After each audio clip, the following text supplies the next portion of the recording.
코로나19 관련 통계입니다. 오늘은 매우 안타까운 소식인데요. 이탈리아보다 더 심각한 스페인과 미국의 상황에 대해서 말씀드리도록 하겠습니다. 제가 3월 20일자 영상에서 미국이 이탈리아보다 더 위험하다라고 이야기했었는데요. 그 당시만 하더라도 미국은 13,600명 정도이었고요. 이탈리아는 미국의 3배 수준인 41,000명 정도이었습니다. 하지만 미국의 증가 속도가 이탈리아보다 더 가파르기 때문에 미국이 이탈리아보다 더 위험하다라고 이야기했었는데요. 일주일 만에 두 나라의 상황이 역전됐죠. 두 나라 모두 8만 명을 초과했고요. 미국은 이탈리아보다 5,000명이나 더 많아졌습니다. 그래서 1,000명을 초과한 날로부터 두 나라를 비교해 보는 것이 의미가 있다는 생각이 들어서 오늘 또 분석을 좀 해봤습니다. 이틀 전 분석이었죠. 머신러닝의 군집 분석을 이용해서 분석해 보니까 스페인이 다른 나라들과 조금 구별되는 독특한 특성을 띠고 있어서 이탈리아와 스페인, 미국 세 나라를 비교해 봤습니다. 그랬더니 이탈리아보다 스페인의 증가 속도가 조금 더 가파르죠. 물론 스페인보다 미국의 상황이 더 위험하고요. 그러다 보니까 미국은 이미 이탈리아를 추월했습니다. 이런 추세로 놓고 보면은 스페인도 조만간 이탈리아를 추월하지 않을까라고 하는 우려를 할 수밖에 없는 것 같습니다. 더욱 안타까운 소식은 스페인에서 중국산 검사 키트를 수입해서 썼는데 그게 불량품이어서 반품했다라고 하는 소식이 들립니다. 이런 위중한 상황에 불량품까지 대량으로 수입해다 썼다고 한다면 상황이 더 악화될 수 있는 그런 위험한 상황이었는데 다행히 전국적으로 보급하기 전에 검사를 해서 불량품이다라고 하는 걸 확인했다고 하네요. 스페인은 좀 따라하기 힘들어도 우리나라 모델을 따라했으면 좋겠다라는 생각이 듭니다. 중국처럼 또 이탈리아처럼 지역 봉쇄하는 것으로 만족하지 말고 보다 적극적으로 확진자의 동선을 파악하고 확진자가 만났던 모든 사람들을 검사하는 게 필요하고요. 그 다음에 검사 도구도 매우 중요합니다.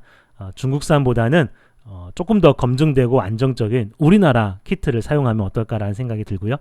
다른 여러 나라들도 스페인의 상황을 참고해서 중국산이 아닌 우리나라 검사 키트를 수입해다 썼으면 하는 그런 생각을 해봅니다. 최근 데이터를 좀 살펴보도록 하겠습니다. 스페인 상황인데요. 요게 9일 전 데이터를 바탕으로 26일에 확진자 수를 예측해 본 거고요. 요건 7일 전의 데이터를 바탕으로 예측해 본 겁니다. 같은 날의 데이터를 예측하는 건데 데이터가 쌓이면 쌓일수록 그 값이 증가하죠. 매우 위험하다라고 하는 겁니다. 실제 확진자 수도 예측가보다 더 많습니다. 그 얘기는 기하급수적으로 증가하고 있다라고 하는 겁니다. 스페인 상황 매우 안 좋고요. 기하급수적으로 증가하고 있습니다. 미국의 상황도 마찬가지죠. 데이터가 쌓이면 쌓일수록 예측된 값이 점점점 증가하고 있고요.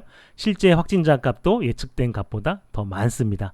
미국도 여전히 기하급수적으로 증가하고 있다라고 하는 겁니다. 매우 위험한 상황이고요.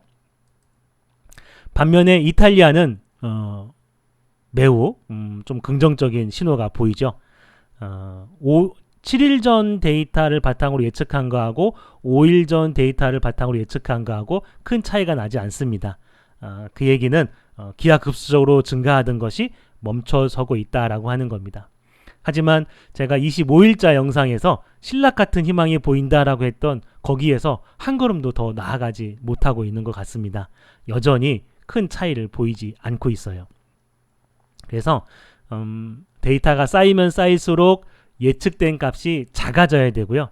실제 확진자 수도 예측된 값보다 더 작아져야 본격적으로 S자 곡선을 그린다라고 이야기할 수 있을 것 같습니다.